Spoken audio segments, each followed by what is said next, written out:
On a souvent l'image ou l'idée de quelqu'un qui va consommer quotidiennement, éventuellement des signes de sevrage si la personne ne consomme pas, voire du manque avec les tremblements ou d'autres signes dont on a l'habitude dans les consommations d'alcool importantes.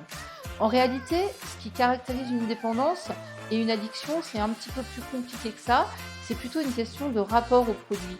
Et pour expliquer ça, par exemple, le professeur Carilla a développé un petit acronyme qui s'appelle les 5 C. Et c'est un moyen de se rappeler un petit peu ce qui se passe justement quand on est dans la dépendance.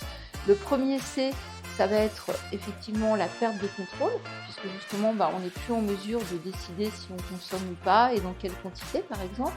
Le deuxième C, ce sera la question de la compulsivité, c'est-à-dire l'usage comme ça très irrépressible. Et le troisième C, ce sera le craving, donc l'envie très très forte de consommer ou d'avoir le produit. Le quatrième C, c'est la question de l'usage continu, donc l'impossibilité d'interrompre cette consommation dans la durée ou dans une durée suffisamment longue. Et le cinquième C, c'est tout ce qui relève des conséquences sur la vie psychique, sociale ou même sur la santé, et qui, malgré la connaissance qu'on en a, ne va pas permettre d'interrompre la consommation.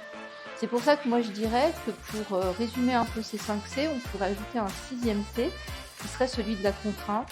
Finalement, la contrainte qui va peser sur l'individu, sur la personne, qui n'est plus en mesure de gérer cette consommation et qui perd quelque part sa liberté.